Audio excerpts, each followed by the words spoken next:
Hey friends, it's lyDIYa and welcome back to the channel. Today we're doing part 2 of our Immunology STEAM series. Today we're covering the adaptive immune response. Now if you don't remember, our first video covered our innate or non-specific immunity. I'll link it up here, or is it here? Here? Either way, I'll link the video so you can refresh your memory on our innate immune response because you'll need part of it for today's video. So our adaptive immune response is pretty cool, and I'm not going to hold up the intro any longer just to get into the video, so let's dive in. Let's dive into our adaptive or specific immunity. There are two parts to our adaptive immunity that we'll be covering today, the humoral response and the cell-mediated response. Let's start with the humoral response. And no, it's not named that because it's funny. Humoral medicine was from ancient Greece and was all about how our body was comprised of the 4 humors or temperaments. There was yellow bile, black bile, phlegm, and blood. Medicine has obviously evolved since then, but tributes to this origin story takes the form of such names.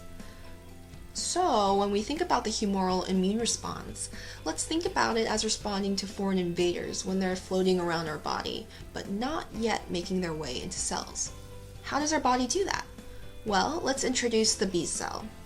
The B cell, really called a B lymphocyte, is a type of white blood cell that phagocytoses pathogens, or eats up the foreign invaders. Does that sound familiar? It should. We talked about other white blood cells last video that do something very similar in the innate immune system. For our purposes today, think of these B lymphocytes as just another type of white blood cell. Okay, so the B cell. B cells have something called immunoglobulins on their cell surface. They look like a Y, and the bottom part of the Y is what we call the fixed portion. These fixed portions are the same across immunoglobulins and allows it to be wedged in the cell's membrane. Now, on the tips of the Y, there are specific binding sites. What does that mean? Well, let's think about it like a lock and a key. Locks are only opened by a very specific key, right? The indentations and grooves of the key have to line up just right with the lock for the mechanism to work. Same thing. The immunoglobulin is like a lock. So what's the key? Foreign invaders. Well, sometimes the key is your body's other cells, but the B cell has ways to recognize that. What we're talking about here is that immunoglobulin that recognizes an epitope, also known as a binding site, also known as the key. Here's the catch. A single B cell can only be programmed to recognize one specific key, or pathogen, or foreign invader. Okay, so let's think about this. How does our body expect to combat the many, many different types of foreign invaders that might come our way? Well, our body tries to anticipate any infection that might come its way by producing billions and billions of different B cells, all with different locks or immunoglobulins. So our body is increasing the chance that a B cell floating around our body might latch onto the right foreign particle key or pathogen and recognize it. Pretty cool stuff, right? Well, the cool stuff doesn't stop there. Let's dive a little deeper and see what happens when a B cell meets its match. So let's say this B cell here has an immunoglobulin that only recognizes this purple virus, and it just so happens to float by the purple virus in our body's humors or fluids. The immunoglobulin recognizes the virus. The lock and key fits. So that means this B cell is now activated. The B cell is the chosen one. This B cell is going to start making copies of itself, also known as replication, because it knows it works and responds to this virus. Some of these replicas are going to go on and become our memory B cells. These are super important because long after this infection goes away, these memory B cells will live on in our body and will keep floating throughout our body and be ready to recognize any more of that purple virus if we ever come into contact again. The other replicas of this chosen B cell are going to go on to become what we call effector B cells, or our antibody factories. Antibodies here is another term for that immunoglobulin we keep talking about. Our B cell knows that it's the chosen one, This immunoglobulin is the one that will recognize this purple virus, so we want to create as many of them as we can. The effector B cell is focused on creating as many antibodies as it can. In fact, a single effector cell produces 2,000 antibodies per second. Crazy stuff. Okay, so what do we do with all these antibodies floating around? All these antibodies get released into our body system. Remember, this is a humoral response, so we're working with the fluid between our cells here. These antibodies float through our system and bind to the epitopes on all the other purple viruses that are likely trying to make its way through our body into our cells. Remember that by the time the B cell found the virus was probably off doing its own thing and making more copies of itself. So we're really in this race against the clock here. We have this virus replicating itself, making more and more copies of itself to proliferate or to increase in number in our body. Then we have these effector B cells trying to make all these antibodies to recognize the growing number of virus particles in our body. So then what happens when these antibodies meet the virus? Our antibodies are going to bind to these viruses. This process of antibodies binding to the virus is called opsonization. What the body is really doing is playing tag. It's tagging the virus for pickup. Not only is this a signal to our body to get rid of this virus, but quite actually have all of these immunoglobulins binding to it also makes it harder for that virus to break away and do what it does best, take over your cells and make more viruses. Another cool feature of opsonization is that one antibody has those two available binding sites. Remember that the two tips of the Y we talked about earlier? So, one antibody can bind to two different purple viruses that might be floating around in or near each other. These antibodies are tagging and bagging in a sense, trying to keep all of the invaders in one spot for the body to move more effectively to get rid of them. It's quite a beautiful process. So one last thing about these B cells before we move on. These B cells, at the end of the day, they are really acting like a phagocyte that we talked about in the innate immunity video.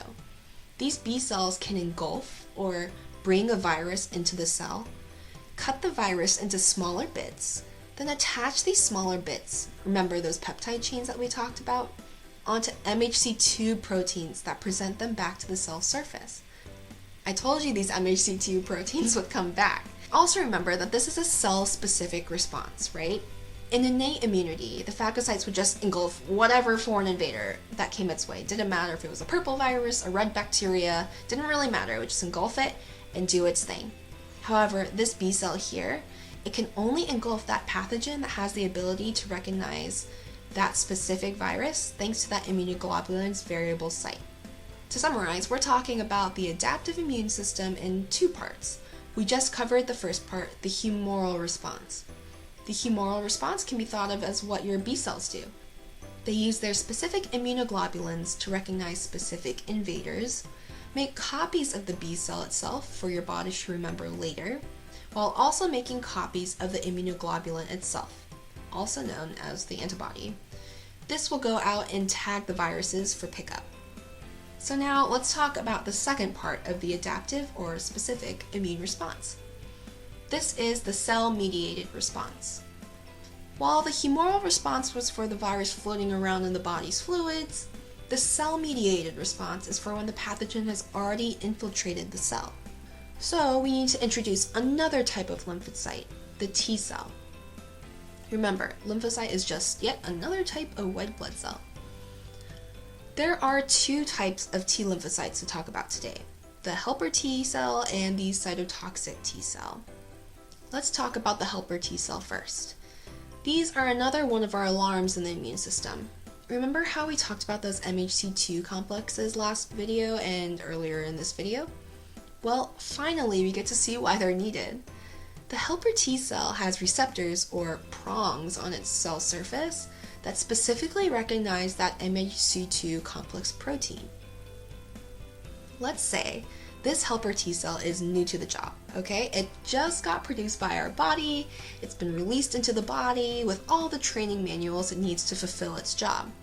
We call this a naive helper T cell, Let's say this naive helper T cell encounters that MHC2 complex protein with the peptide chain, aka little bits of the virus or pathogen, then becomes activated. Much like how we talked about the B lymphocyte becoming activated and producing helper and effector B cells, this T cell is going to get activated and then start creating copies of itself to become either an effector T cell or a memory T cell. So what does this effector T cell do? It continues to raise the alarm by releasing chemicals called cytokines. Cytokines are a chemical signal to other cells in our body that the invader has been identified and we need more fighters at the site of battle. This chemical signal also acts on those B cells, those activated B cells that we talked about who recognize the virus, to keep on replicating. Basically, it's like this keep up the good work, that's exactly what you need to be doing sort of pat on the back and cheer. Now, this helper T cell that has those receptors or prongs on the cell surface that recognize those MHC2 complex proteins. Those receptors will identify those complexes on B cells and actually activate them. So now you may be asking, well, I thought the B cells could be activated by that purple virus itself. Well, yes and no. Some pathogens can activate the B cell single-handedly, but some other pathogens can't. So in those cases, the B cell has a small bit of pathogen or peptide chain loaded on the MHC2 protein. It's just waiting for that helper T cell that's for that specific pathogen to come and make contact with the B cell through the MHC2 protein and the peptide chain. Once that interaction can take place, then the B cell can proliferate, becoming the memory and effector B cells. That's usually how your humoral response gets activated. Okay, so after that tangent, let's talk about how helper T cells basically are these huge encouragers of the adaptive immune response. They're these cells that go around telling the B cells to do their thing, release chemical signals to get other cells in on the fight. They really are like these little messengers delivering news about the battle and rallying more troops. But remember how I was saying the cell-mediated immune response was all about responding to foreign pathogens that have already taken over the cell? So who then actually goes and eliminates the cells infected by the virus or bacteria, really whatever the foreign pathogen is? Could even be cancer cells. Well, let's introduce the cytotoxic T cells. These T cells are what actually attack those infiltrated cells or affected cells. Remember how we've been talking about this major histocompatibility complex 2 or MHC2 protein that's been holding on to those little fragments of the pathogen? Well, if there's an MHC2, there must be an MHC1. MHC1 are found on basically every cell with a nucleus. So think about every cell in your body except for red blood cells. So these MHC1 complexes recognize the foreign invader from inside the cell. Much like MHC2 binds to the peptide chain, the MHC1 complex binds to the strange proteins inside your cell, then makes its way to the cell surface to display the strange protein to the cytotoxic T cells. If the cytotoxic T cell has the receptor that recognizes the MHC1 and that specific pathogen, then the cytotoxic T cell becomes activated. It's the chosen cytotoxic T cell. So just like the B cell, it's going to create multiple copies of itself. Some will go on to become memory cytotoxic T cells, and others will go on to be effector cytotoxic T cells. The cytotoxic T cells then release the cell killers. One example is perforins, which take bites out of these infected cells. With the cell's membrane disrupted, the structure can't hold any longer and down it goes. So our body continues to fight in this fashion, identifying the invader, signaling for backup, while also doing its best to fight the invader right then and there. Throughout it all, your body is also essentially creating a memory card of the antibody and fighters that recognize and fight that specific pathogen. This is just in case you run into this virus or really any pathogen in question later in life. And fun fact, your memory B cells last longer than your memory T cells. After all of that, I hope you're able to take away these big picture points. 1. Our adaptive immunity is mediated or carried out by two kinds of lymphocytes, B and T cells. 2. B cells are our humoral response. They identify pathogens floating around in our body and sound the alarms to get rid of them. 3. T cells are our cell-mediated response. They help identify these pathogens that are inside the cells. They sound the alarm, but also get rid of the pathogen right then and there. And that's a wrap on part 2 of the Immunology STEAM series. I hope you learned something new, and I hope you found some new gained confidence in understanding how our body works and how it fights off infection. If you want to support this channel and keep seeing content like this, be sure to give this video a thumbs up and hit subscribe to my channel. Also, ring that notifications bell so you don't miss another video from me. I'll see you all in the next one. Bye!